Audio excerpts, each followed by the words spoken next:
Everyone, welcome to our video session. In this session, I will give you a very brief introduction to the third chapter in your political science book. The chapter discusses the state and political systems.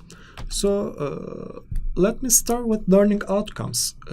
After you finish reading this chapter, you will be able to describe the emergence of the modern state. You will be able to explain citizenship, theories of citizenship, and political participation. You can also demonstrate the knowledge of government and systems of government. You can describe pluralistic systems, features, relationship to power, and the masses. You can discuss the different types of government. And finally, you will be able to explain contemporary systems of government. What about the chapter outline? It starts with an introduction, and then the chapter discusses the emergence of the modern state. And the third topic is the citizen and citizenship. Another topic is the government and its systems. The chapter also discusses pluralism, its features and relationship to power and the masses. It also considers types of government. And finally, it focuses on examples of contemporary systems of governance. Let's start with introduction. What is a state? State refers to a sovereign territory, or defined as a sovereign territory occupied by a group of people who share a sense of common nationality. How is a political system defined? For instance, David Easton defines it as a system of interactions through which binding and authoritative allocations are made and implemented. On the other hand, Max Weber describes political system as a human community that claims the monopoly of legitimate use of physical force within its territory. So the key term here is the monopoly of legitimate use of physical force within its territory. The emergence of modern state is another topic in the chapter. So what are the main features of city-states? First of all, city-states paved the way for the emergence of nation-states, current nation-states. And they first appeared in Sumer around 5000 before Christ. And they consisted of a walled city or body of water with outlying area around the city-state where the citizens of the city-state can produce, for instance, agriculture. They shared the same culture, same traditions, same language and history. They were self-governing political units. They were independent or autonomous, we can call. And they evolved over time and became more complex. We know that Greek and Roman city-states were very famous, but there were other city-states in Europe or in, for instance, in Africa or in other parts of the world. Particularly Italian city-states in pre-modern world, like Venice, were well-known examples of city-states. So what about citizen and citizenship? How is citizenship defined?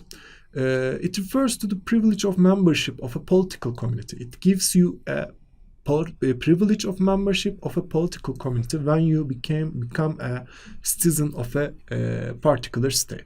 What are the main characteristics of citizenship? First of all, it is the membership of democratic political community in a democracy. It gives you the access to the collective benefits and rights associated with that membership, and you can participate in your community's political, social, and economic processes if it is a democratic polity. And there are some important theories of citizenship. For instance, there are two main theories: normative theories and empirical theories. Normative theories examine the advantages of being a good citizen, for instance, but empirical theories examine and explain how citizens came about with particular rights and obligations, etc. And they explore, for instance, social, economic, political processes that led to the emergence of citizenship in different spaces and in different times. Let's move on to government and its systems. Government is a system through which a state or entity is controlled. It refers to the government of people exercising executive authority over a state. So government enforces state authority, in other words. It has three three main branches. The first one is the executive branch, and the second is the legislative branch, and the final one is the judiciary. Executive branch consists of president or prime minister or cabinet who execute orders or laws. A legislative branch can be a parliament where people make law regulating the social and political life, and also judiciary is the courts or judges in a state. So there are different systems of government: unitary system, federalism, and federal system. In a unitary system, a central government controls a sub-national unit. So power is not shared between different political entities within a state. So it's concentrated in the hands of central government. In a federal system, power is shared between a powerful central government and with states and provinces. And states are given local self-rule, so they have their own, for instance, parliament or cabinet, such as government or judiciary, and they have their own legislators. So this is important. What about the confederal system, the third important concept or types of systems of government? In a confederal system, it is a it's a temporary league of independent states that have come together for the purpose of achieving some well-defined objectives. So it's a loose union of states, independent states we can call. So there are some examples. For instance, Soviet Union, it was a confederation, or German confederation in the past. There is also another distinction between the parliamentary systems and presidential systems. In a parliamentary system, executive branch of government derives democratic legitimacy from, and it is accountable to the legislators. So legislative branch is the basic branch of the government that gives the legitimacy to the executive branch. But in a presidential system, a president acts as both head of government and head of state. President fully responsible for the executive body or the daily activities of the government, and he or she is not responsible to the legislator. So there is a clear distinction between the executive branch and legislative branch in presidential systems. There are some advantages and disadvantages of each systems. So what about, let's move on to pluralism, its features and relationship to power and mass. What is pluralism? Pluralism is a system whereby there exists no single source of authority within a state.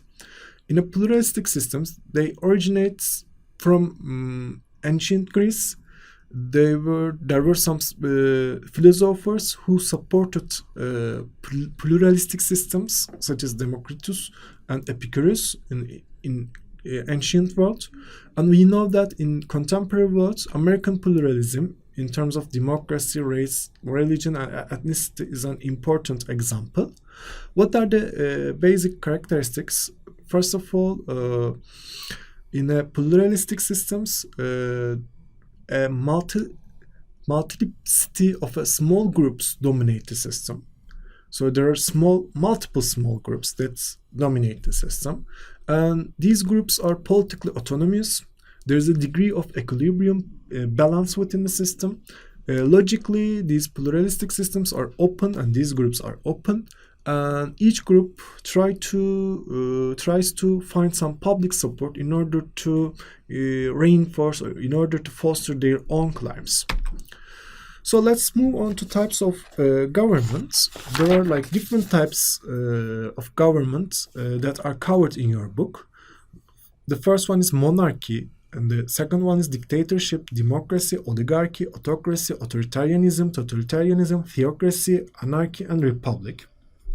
In a monarchy, sovereignty of the state is embodied in a one or a few individual. There are different types of monarchy, for instance, absolute monarchy and constitutional monarchy. In a dictatorship, power is concentrated in the hands of a single entity. But in a democracy, we know that it's a system of government in which citizens take part in decision making. So there are some key features of democracy, such as, for instance, legal equality, freedom, political freedom, and rule of law. These are important values of democracy. And there are basically two types of democracy. The first one is the direct democracy, where citizens directly participate in decision making. And in a representative democracy, they elect and send freely their representative to a parliament, and then their representative make decisions on behalf of the nation, on behalf of the citizens. In an oligarchy, for instance, power remains in the hands of a small number of individuals. In an autocracy, one person controls supreme power, and there is a legal constraints on its power. Absolute monarchy and dictatorship are examples of autocracy. And in an authoritarian system, there are some constraints on political institutions and groups. Legitimacy is generally based on emotion, and they are viewed, or the state or the regime is viewed as a necessary evil in order to solve some sort of particular social problem. And in authoritarian system, governments or regimes, they don't have extensive system of political mobilization. And there is another term, totalitarianism. This is important because in totalitarian system, the state has total control of the society and all aspects of both public and private life. This is important. So maybe this is the basic distinction between authoritarianism and totalitarianism. The control of society and control of political aspects and all aspects of public and private life. So in theocracy, the system is based on religion. Political system is based on religion. Anarchy refers to a situation basically which is against the state. In a republic, it's a form of government where the president, the head of the state, is elected. So there are different examples of these types of governments. In contemporary world, we can find, for instance, federal parliamentary republic. So, for instance, Germany, the Federal Republic of Germany, is both a federal system and a parliamentary system. Or United Kingdom, it's a parliamentary constitutional monarchy. So there is a parliamentary system, and it's also constitutional monarchy. So there is also monarch. And for instance, the United States of America, it's a constitutional federal republic. And there's another type of or example of contemporary government, which is called semi-presidential republic, is France. There is also president, a strong president, and also prime minister or cabinet. So what we have discussed in this chapter, we started with an introduction, and then we discussed the emergence of the modern state, and then we focused on citizen and citizenship. We considered the government and its systems. We have seen pluralism, its features and relationship to power and the masses, and we have discussed the types of government, and finally we have seen examples of contemporary systems and governments. Thank you very much.